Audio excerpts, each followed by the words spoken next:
నమస్కారం.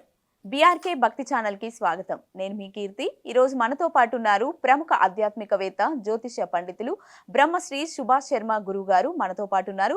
గురువుగారిని అడిగి మనకున్న సందేహాల్ని నివృత్తి చేసుకుందాం. నమస్కారం గురువుగారు. శ్రీమాత్రే నమః. గురువుగారు, శివరాత్రి తర్వాత వచ్చే అమావాస్య చాలా ప్రత్యేకమైంది అంటారు కదా. ఆ రోజు ఏం చేయాలి? ఎలా చేస్తే బాగుంటుందంటారు? తప్పకుండా చెప్తారమ్మా. ముందుగా ప్రేక్షకులందరికీ శ్రీమాత్రే నమః, శ్రీ గురుభ్యో నమః. యా దేవీ సర్వభూతేషు మాతృరూపేణ సంస్థిత నమస్తస్సై నమస్తస్సై నమస్తస్సై నమో నమః. శివరాత్రి తర్వాత వచ్చేటటువంటి అమావాస్య మాఘ అమావాస్య. అంటే ఈ యొక్క మాఘమాసం ముగిసిపోయేటటువంటి రోజు. మాఘమాసంలో గొప్పతనం ఏంటంటే గంగా స్నాన విధిని ఆచరించడము. అలాగే అమావాస్యకు ఉన్నటువంటి గొప్పతనం ఏంటంటే పితృతర్పణం చేయడము, పితృదేవతలకు ముక్తిని ప్రసాదించేటటువంటి రోజు ఈ యొక్క అమావాస్య అని చెప్తాము. అందులోనూ శివరాత్రి తెల్లవారుజామున వచ్చేటటువంటి అమావాస్య పరమ పవిత్రమైనటువంటిది. ఈ అమావాస్య రోజున జీవితంలో ఏ వ్యక్తి అయినా సరే తప్పకుండా ఆచరించవలసినటువంటి విధానాలు 4 ఉన్నాయి.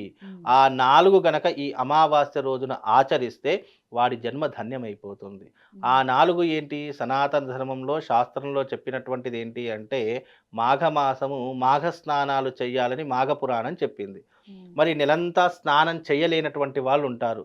అసలు మాఘమాసం అంటే తెలియనటువంటి వాళ్ళు ఉంటారు. అలాంటి వారైనా సరే ఈ మాఘమాసంలో గంగా స్నానం చేయనటువంటి మానవుడు ఎవరైతే ఉన్నారో కనీసం ఈ అమావాస్య చిట్ట చివరి రోజైనటువంటి అమావాస్య రోజైనా సరే స్నానం ఆచరిస్తే ఈ నెలంతా స్నానం చేసినటువంటి పుణ్య ఫలితం కలుగుతుంది. మొదటిది. రెండవది ఏంటి అని అంటే కనుక శివరాత్రి తెల్లవారి వచ్చే అమావాస్య. శివరాత్రి రోజున చాలామంది ఉపవాస దీక్షను వహిస్తారు. తెల్లవారితే పూజ అయిన తర్వాత ఉపవాస దీక్షను వదిలిపెడతారు. మరి ఎలా వదిలిపెట్టాలి ఉపవాస దీక్ష అని అంటే ఆ రోజున తప్పకుండా అతిథి భోజనం పెట్టిన తర్వాత నువ్వు ఉపవాస దీక్షను వదిలేస్తే నీకు శివరాత్రి యొక్క సంపూర్ణమైనటువంటి పుణ్యము, మాఘ అమావాస్యకు ఉన్నటువంటి సంపూర్ణమైనటువంటి పుణ్యం నీ ఖాతాలో జమ అవుతుంది. ఎందుకంటే ఎప్పుడైనా గుర్తుపెట్టుకోండి, జీవితంలో మనం ఉపవాసం ఉన్నాము, మరుసటి రోజు ఉపవాసం వదలాలి అంటే శాస్త్ర నియమం ఏంటో తెలుసా అండి? ఒక అతిథికి భోజనం పెట్టిన తర్వాతనే మనం భోజనం స్వీకరిస్తే అది సంపూర్ణమైనటువంటి ఉపవాసంగా శాస్త్రం పరిగణలోకి చెప్పింది. అందుకే అతిథి దేవోభవ అని ఊరికే అనలేదు.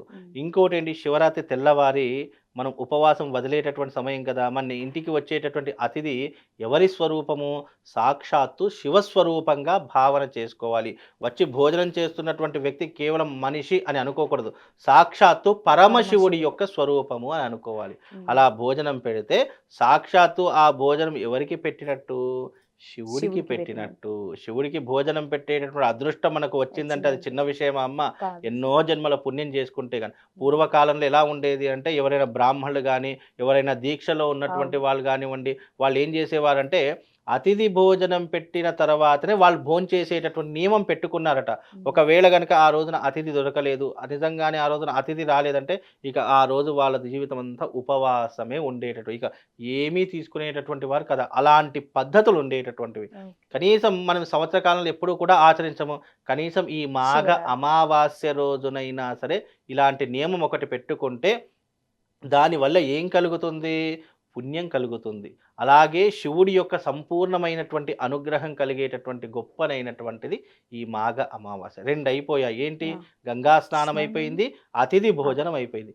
మూడవ పద్ధతి ఏమిటి అని అంటే గనక ఆ రోజున అతిథి సత్కారం అయిన తర్వాత తప్పకుండా చేయవలసింది పితృతర్పణం. ఎందుకంటే పితృదేవతలకు మంచి రోజు ఏంటి అంటే అమావాస్య. అందుకే అమావాస్య వచ్చింది అంటే పితృతర్పణం ఆచరించడము.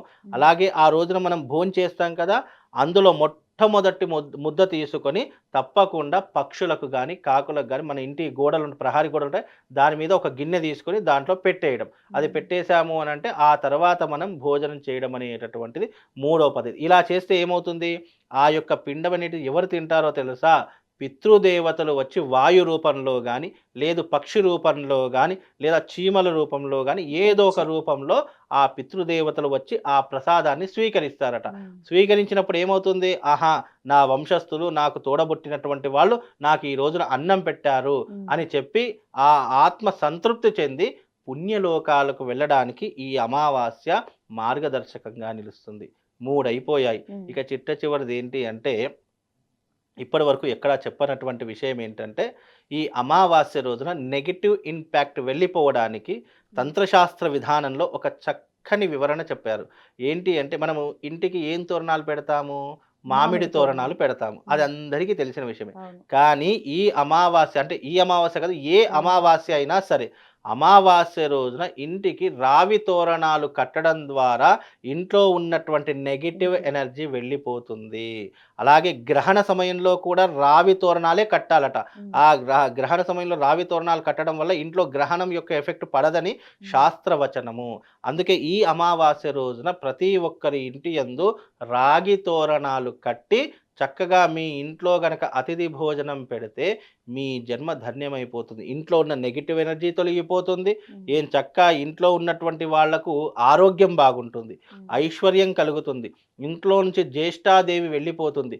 మహాలక్ష్మి రావడానికి సూచికగా ఉంటుంది. కనుక ఈ మాఘ అమావాస్య పరమ పవిత్రంగా చెప్పడం జరిగింది. ఈ 4 పద్ధతులు 4 విధానాలు ఆచరిస్తే మీ జీవితం ధన్యమైపోతుంది.